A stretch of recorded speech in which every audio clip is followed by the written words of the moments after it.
দর্শক, খুবই উদ্বেগ এবং লজ্জার বিষয় যে সরকারের প্রতি সব পক্ষই আবেদন জানাচ্ছে আলোচনায় বসে সংকটের সমাধান করতে, কিন্তু তার কোনো লক্ষণ তো দেখাই যাচ্ছে না।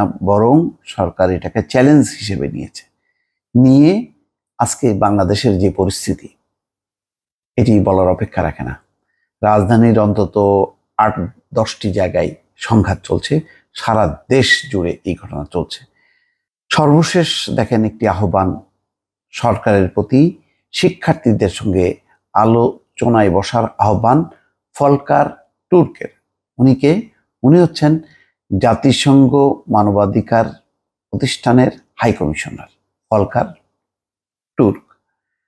তিনি জাতিসংঘ মানবাধিকার বিষয়ক হাই কমিশনার। তিনি বলছেন, সব ধরনের সহিংসতা ও বল প্রয়োগ, বিশেষ করে প্রাণহানির ঘটনার অবশ্যই তদন্ত করতে হবে, দায়ী ব্যক্তিদের জবাবদিহির আওতায় আনতে হবে। জাতিসংঘের মানবাধিকার বিষয়ক হাই কমিশনার আরও বলেন, মত প্রকাশের স্বাধীনতা ও শান্তিপূর্ণ সমাবেশ মানুষের মৌলিক মানবাধিকার।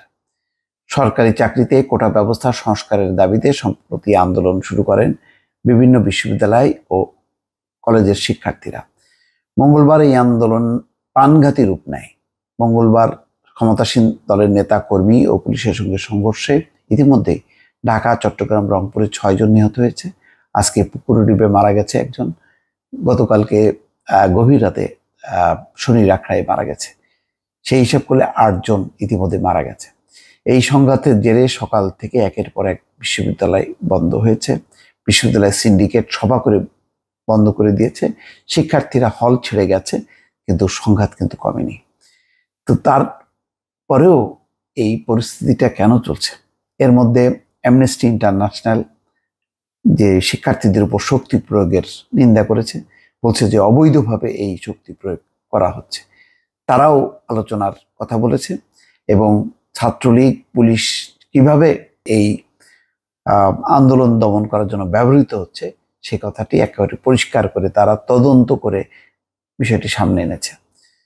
২ দফা ম্যাথিউ মিলার, মার্কিন যুক্তরাষ্ট্রের যেই মুখপাত্র, পররাষ্ট্র দপ্তরের মুখপাত্র, তিনি পরিষ্কার করে বলছেন যে বিক্ষোভকারীদের উপর সহিংসতা অবশ্যই বন্ধ করতে হবে এবং বলছেন যে শান্তিপূর্ণ বিক্ষোভ এটি মৌলিক অধিকার, এই অধিকার সংরক্ষণ করতে হবে।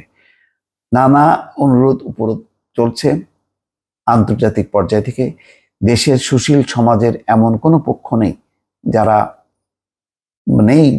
কেউ বাকি নেই যারা বারবার অনুরোধ করছে যে এই ধরনের পরিস্থিতি সামাল দিতে, আলোচনার মধ্য দিয়ে নিষ্পত্তি করতে, কিন্তু কোনোভাবেই সরকার সেদিকে না যাওয়ায় এখন একটি ভয়াল পরিস্থিতি।